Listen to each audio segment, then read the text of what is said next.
अस्सलाम वालेकुम नाज़रीन, आपका मेजबान इंतजार हैदरी हाजिर खिदमत है। नाज़रीन, मैं इस वक्त मौजूद हूँ रेड जोन में, और ये रेड जोन वो एरिया है जहाँ पर आम आवाम का दाखिला वैसे भी बंद होता है, लेकिन जो मौजूदा मुल्क की सूरत हाल है, ऐसी सूरत हाल में तो हुकूमत किसी को इस रेड जोन में दाखिल नहीं होने देती और इसकी इजाजत नहीं दी जाती। मेरा कैमरामैन अगर इमरान आपको दिखा सके तो ये सामने आप देख रहे हैं, ये जो गेट हैं, ये गेट सिर्फ यहाँ पर नहीं लगाए गए जो डी चौक है उसके सामने यानी पार्लियामेंट हाउस के सामने, बल्कि ये गेट 3 और जगह पर भी लगाए गए हैं। नादरा चौक में ये गेट लगाए गए हैं, सरीना होटल के सामने ये गेट लगाए गए हैं, और उसके साथ मारगला रोड पर भी ये गेट लगाए गए हैं। यानी जो 4 बड़े दरवाजे हैं उन्हें बंद किया जाता है जब भी इस तरह की सूरत हाल होती है।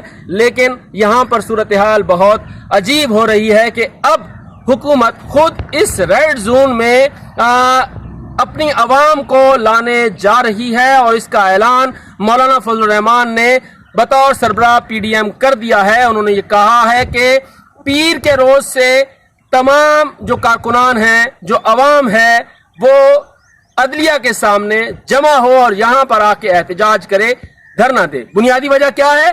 बुनियादी वजह है कि इमरान खान को रिलीफ क्यों फराहम किया गया, इमरान खान की रिहाई का ऐलान क्यों किया गया, उसका फैसला क्यों किया गया। और उसके बाद फिर सुप्रीम कोर्ट ऑफ पाकिस्तान ने जब ये फैसला किया तो अदालतों ने यानी इस्लामाबाद हाई कोर्ट ने तमाम फैसलों में जमानत क्यों दे दी। तो ये बुनियादी मामलात हैं जिसकी वजह से अब हुकूमत में शामिल जमातें, खुसूसन पीडीएम जो है वो काफी ज्यादा गुस्से में दिखाई दे रही है, और उन्होंने ऐलान किया है कि अब हम भी मज़ामती सियासत की तरफ जाएंगे। इस मज़ामती सियासत का क्या नतीजा निकलेगा, इससे बहरान मजीद बढ़ेगा। जैसे मैं मुसलसल कहता आ रहा था और अब भी कह रहा हूं कि मुल्क में आइन और कानून की हुक्मरानी की बजाय यहाँ पर अना और जिद का खेल खेला जा रहा है, और अना और जिद के खेल का अंजाम कभी भी अच्छा नहीं होता।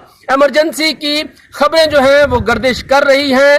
अभी तक पाकिस्तान पीपल्स पार्टी बीएनपी इसकी मुखालफत कर रही हैं, लेकिन दीगर जमातें जो हैं वो कह रही हैं कि हमें इमरजेंसी डिक्लेयर कर देनी चाहिए। हतमी फैसला वजीर आजम मियां शहबाज शरीफ ने करना है। अभी तक हुकूमत इस मामले पर मुतफिक नहीं हुई है कि इमरजेंसी आयद करनी है या नहीं आयद करनी। लेकिन आपको एक और बात याद कराता चलूं कि 2 रोज पहले भी मैंने ये कहा था कि हम आइन की गोल्डन जुबली मना रहे हैं। 50 साल हो चुके हैं दस्तूर पाकिस्तान को, लेकिन क्या उस दस्तूर पाकिस्तान पर आज तक अमल दरामद हुआ है? उस दस्तूर पाकिस्तान पर अमल दरामद नहीं हुआ, बल्कि उस दस्तूर पाकिस्तान को अपने तहफ़्फ़ुज़ के लिए और अपनी मंशा के मुताबिक चलाने की कोशिश की गई है।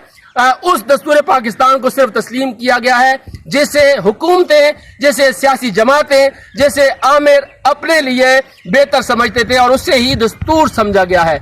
जबकि दस्तूर पाकिस्तान पर उसकी रूह के मुताबिक अमल नहीं हुआ, और उस पर अमल न होने की वजह से आज सूरत हाल ये है कि तमाम इदारे एक दूसरे के सामने खड़े हो गए हैं। पहले सिर्फ और सिर्फ ज़ूमैनी बातें की जाती थी, बादियो नजर में बात की जाती थी, लेकिन अब तो सूरत हाल ये है कि हर चीज आमने सामने आ चुकी है, और ये चीजें किसी सूरत भी मुल्क के मफाद में नहीं है। दस्तूर पाकिस्तान इमरानी मुआहिदा है रियासत और अवाम के दरमियान, लेकिन अवाम के हुकूक मुसलसल पामाल किए जा रहे हैं, पामाल हो रहे हैं। इस तरफ किसी का ध्यान नहीं है। ये है वो पार्लियामान जो मुंतखब इदारा है, जिसे कहा जाता है कि यह बालादस्त है, लेकिन इसकी बालादस्ती के लिए आज तक एक कदम नहीं उठाया जा सका। सुप्रीम कोर्ट ऑफ पाकिस्तान को सबसे बड़ा इदारा कहा जाता है, इंसाफ का इदारा कहा जाता है, लेकिन उसके इंसाफ पर भी सवालात उठ रहे हैं, और ये सवालात सिर्फ एक जमात नहीं उठा रही बल्कि तमाम जमातों ने सवाले से सवालात उठाए हैं। खुद पाकिस्तान बार कौंसिल ने बहुत ज्यादा तनकीद की है, खुद जजेस की तरफ से भी। तो इस सारी सूरत हाल में जब तक ये तमाम इदारे संजीदगी से गौर नहीं करेंगे, एक जगह पर नहीं बैठेंगे, और आइन की बालादस्ती और कानून की हुक्मरानी नारों के बजाय जब तक उस पर बाकायदा तौर पर उसकी रूह के मुताबिक अमल नहीं होगा, तो ये सूरत हाल ऐसी ही रहेगी। और یہ صورتحال پاکستان کے لیے، پاکستان کی عوام کے لیے انتہائی تشویشناک ہے، کیونکہ بڑے بڑوں نے سب نے یہاں سے چلے جانا ہے، لیکن یہ عوام ہی ہے جس نے یہاں پر رہنا ہے۔